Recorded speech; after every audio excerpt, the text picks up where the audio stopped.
Years, kembali lagi ke Israel Fallen episode terakhir yang akan mengisahkan bagaimana Israel memperoleh kemerdekaannya. Kalau kalian mengikuti kejatuhan dan pembuangan bangsa Israel ini sejak zaman Raja Yosia sampai Perang Salib, kalian akan tahu bahwa bangsa Israel ini benar-benar sangat menderita dan terbuang dari tanah mereka sendiri selama berabad-abad. Buat yang belum nonton, silakan nonton seri Israel Fallen ya, Years.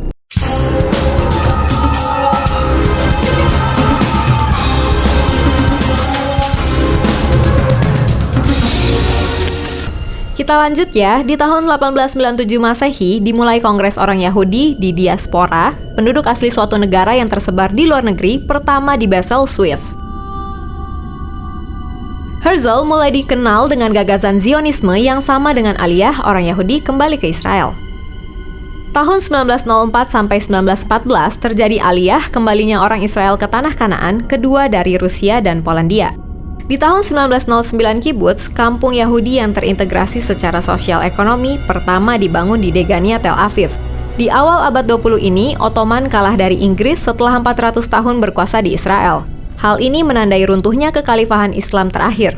Di tahun 1917, Inggris mengeluarkan Deklarasi Balfour yang isinya adalah sebuah pernyataan publik yang dikeluarkan oleh pemerintah Britania saat Perang Dunia I yang mengumumkan dukungan untuk pendirian tanah air bagi orang Yahudi di Palestina, yang saat itu merupakan sebuah kawasan Utsmaniyah dengan populasi minoritas Yahudi. Dengan runtuhnya kekhalifahan Islam, maka di 1918 sampai 1948, Inggris berkuasa atas Israel. Sepertinya Inggris mendukung Israel merdeka, bahkan konon Ratu Elizabeth II memiliki darah Yahudi. Selanjutnya, banyak sisa Israel dari pelarian ke negara-negara lain kembali ke Israel, termasuk antara 1919 sampai 1923 Aliyah atau kembalinya sisa Israel ketiga dari Rusia. Tahun 1921, Liga Bangsa-Bangsa setuju tanah Israel untuk orang Yahudi. Untuk pertama kalinya tahun 1924, Technion Institut Teknologi Israel berdiri di Haifa. Tidak hanya itu, di tahun 1925, Universitas Hebrew berdiri di Yerusalem. Antara tahun 1939 sampai 1945 terjadi Perang Dunia Kedua. Karena Israel waktu itu ada di bawah kerajaan Inggris, maka di tahun 1944 Jewish Brigade dibentuk sebagai bagian dari pasukan Inggris. Menjelang berakhirnya Perang Dunia II di tahun 1947, pendirian negara Arab Palestina dan Yahudi Palestina di tanah Israel diajukan ke PBB. Yahudi Palestina, Israel menerima pembagian tanah tersebut. 14 Mei 1948, kekuasaan Inggris berakhir. Wilayah Yahudi Palestina sah menjadi Israel. Namun perjuangan orang Israel untuk menjadi negara merdeka tidak mudah. Satu hari setelah merdeka, di tanggal 15 Mei 1948, Israel diperangi 4 negara Arab, yaitu Mesir, Yordania, Libanon, dan Suriah. Tidak ada Palestina ikut berperang. Selama kurun waktu Mei 1948 sampai Juli 1949 Perang Kemerdekaan Israel, gencatan senjata dengan Mesir, Yordania, Suriah, dan Libanon. Yerusalem dibagi di bawah Yordania, Yerusalem Timur, dan Israel, Yerusalem Barat. Tidak pernah Yerusalem Timur menjadi milik Palestina. Berdirinya kembali negara Israel menggerakkan banyak orang Israel yang selama ini berada di luar negeri untuk kembali ke tanah tercinta. Di antara tahun 1948 sampai 1952 terjadi aliyah dari Eropa dan negara Arab, Irak, Maroko, Yaman. Di tahun 1949, Israel menjadi anggota PBB ke-59. Efek dari gencatan senjata di tahun 1949 ternyata masih menimbulkan ketidakpuasan oleh negara Arab. Di tahun 1967 terjadi Perang 6 Hari. Israel dikeroyok negara-negara Arab, namun Israel menang dan merebut Yerusalem Timur, dataran tinggi Golan, Sinai, dan Gaza kembali ke tangan Israel. Gaza adalah kota warisan suku Yehuda. Justru dari Perang 6 Hari ini, malah Israel kembali mendapatkan tanah lama yang dulu merupakan warisan nenek moyang Raja Daud, namun sempat lepas dari Israel karena mereka terbuang jauh dari negerinya selama berabad-abad. Kemenangan Israel dalam Perang 6 Hari tahun 1967 mengakibatkan Israel kemudian memperluas 4 kali luas wilayah yang dikuasainya. Mesir kehilangan semenanjung Sinai dengan luas 23.200 mil persegi dan jalur Gaza, Yordania kehilangan tepi barat dan Yerusalem Timur, dan Suriah kehilangan dataran tinggi Golan yang strategis. Ketika Anwar el-Sadat menjadi presiden Mesir pada tahun 1970, ia menyadari bahwa Mesir tidak dapat melanjutkan peperangan dengan Israel karena ekonomi negara tersebut yang sedang terpuruk. Sadat ingin menciptakan perdamaian, stabilitas, dan kembalinya semenanjung Sinai, namun setelah kemenangan Israel tahun 1967, tidak mungkin perdamaian dengan Israel akan menguntungkan Mesir.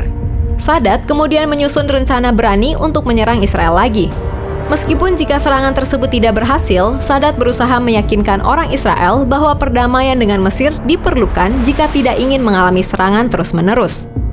Pada tanggal 6 Oktober 1973, dengan harapan untuk mendapatkan kembali wilayah yang hilang, yang diduduki Israel selama Perang Arab-Israel pada tahun 1967, pasukan Mesir dan Suriah melancarkan serangan terkoordinasi terhadap Israel saat Yom Kippur, hari suci dalam kalender Yahudi. Menyerang pasukan pertahanan Israel secara mengejutkan, pasukan Mesir memukul mundur pasukan Israel jauh ke semenanjung Sinai, sementara Suriah berjuang untuk menduduki kembali dataran tinggi Golan yang dikuasai oleh Israel. Israel kemudian melakukan serangan balasan dan merebut kembali dataran tinggi Golan. Sebuah gencatan senjata akhirnya diberlakukan pada tanggal 25 Oktober 1973. Perang Yom Kippur kemudian dimenangkan oleh Israel. Meskipun demikian, Israel harus menderita kerugian yang besar. Pada bulan April 1974, Perdana Menteri Israel, Golda Meir, mengundurkan diri setelah serangkaian kritik bahwa pemerintah kurang persiapan menghadapi pasukan Arab sehingga mengakibatkan banyak korban jiwa dari orang-orang Israel. Meskipun Mesir telah kembali menderita kekalahan dari Israel, citra Mesir dalam pertempuran meningkatkan prestis Sadat di Timur Tengah dan memberinya kesempatan untuk mencari kedamaian. Pada tahun 1974, satu dari dua perjanjian perdamaian Mesir-Israel dilakukan mengakibatkan kembalinya bagian Sinai ke Mesir. Pada tahun 1979, Sadat dan Perdana Menteri Israel, Menachem Begin, menandatangani perjanjian perdamaian lanjutan antara Mesir dan Israel. Pada tahun 1982, Israel memenuhi perjanjian damai 1979 dengan mengembalikan semenanjung Sinai ke Mesir. Bagi Suriah, Perang Yom Kippur adalah sebuah bencana. Gencatan senjata Mesir-Israel yang tak terduga mengekspos Suriah pada kekalahan militer dan Israel merebut lebih banyak lagi wilayah di dataran tinggi Golan. Pada tahun 1979, Suriah kemudian mengajak dan mendukung negara-negara Arab lainnya untuk mengusir Mesir dari Liga Arab karena dianggap sebagai pengkhianat dan mementingkan diri sendiri. Nah, akhirnya selesai sudah serial Israel Fallen. Kelanjutan dari sejarah sudah bisa kita ketahui bersama dan Israel sudah sangat maju sampai dengan hari ini. Masih ada gejolak di tanah Gaza dengan pihak Palestina, namun tidak akan kita bahas di episode Israel Fallen. Demikian fakta Alkitab mengenai kejatuhan Israel. Kalau kamu suka dengan video ini, silakan di-like, apalagi di komen, karena itu hal yang paling kita tunggu supaya bisa menjadi berkat juga bagi yang lain. Jangan lupa di-share dan subscribe. Aktifkan tombol lonceng kamu untuk notifikasi video-video terbaru kami.